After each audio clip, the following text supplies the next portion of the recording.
kind of completed the full gamut of expectations. It was very respectful.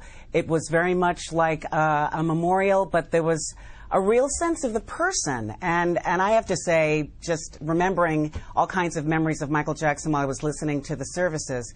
I'm a fifth of 7 children. I'm about Michael Jackson's age, and we grew up loving the Jackson 5. And I was thinking of all the times that my 2 sisters and I would talk about who would sing the different parts in the songs. And there was always this big fight about who was going to be Michael.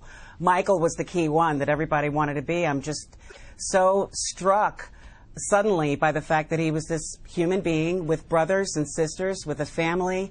That unbelievably touching moment at the very end where his daughter just broke down. It just, you can't help but have it tug at your heart. And I thought it could be, this day could go a lot differently. And I thought in the end it was sort of the perfect mix of entertainment and also a mourning of the loss of somebody that was indeed, as Berry Gordy said, the greatest entertainer of all time, I do think.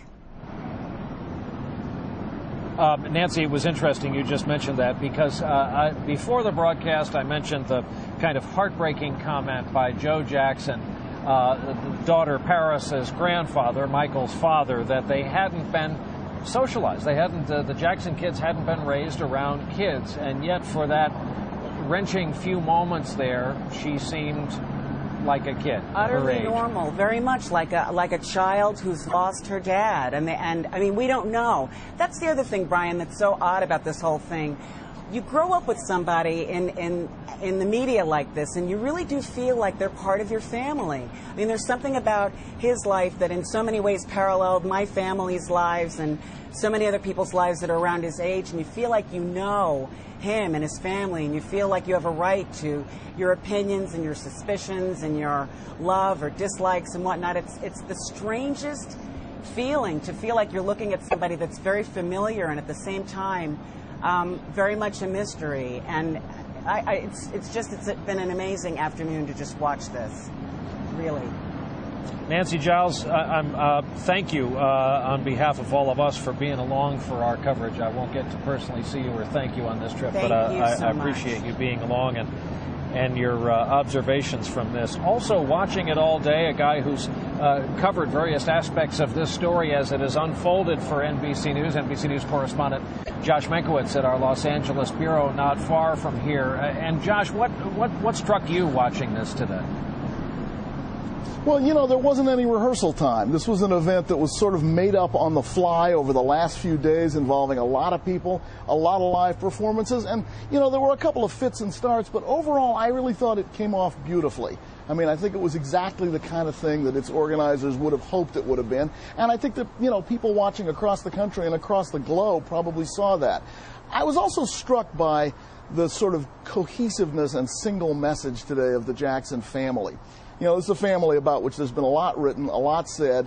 They've not always been on the same page. In fact, there were, you know, a number of times when they were famously not singing off the same sheet of music. But today I thought they really were, and I thought that was great. You know, there can be some discussion about whether or not Michael Jackson, who deliberately fed stories about himself to the tabloids, really was as persecuted as some people would have you believe. But I was struck by how the family really sort of seemed to be speaking with the same voice. And, you know, there's almost no family in America that has as many people claiming to speak for it, as many official spokesmen. There's a new one, you know, every couple of days in the world of Michael Jackson.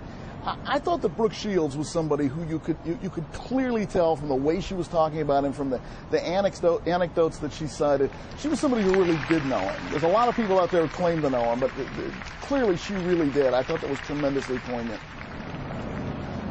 Yeah, I agree, and as Lester Holt put it, a very humanizing moment in today's proceedings.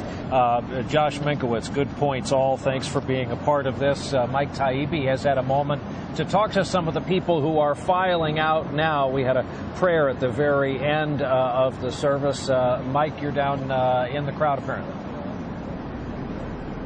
Yeah, you know, Brian, just before this started, after 10 o'clock, which was supposed to be the start time, I looked back at the Staples, and there were people running for the entrance, and among them were TJ and Cheryl, who are Los Angelinos.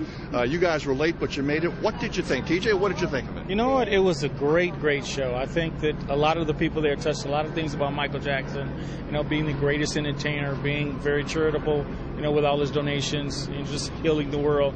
I thought it was a very, very good performance. Yeah, that was the first really big, huge round of applause when it was said that he was the greatest entertainer ever in the history of the world. I think everybody in that place agreed with that. The one thing everybody could be absolutely sure of.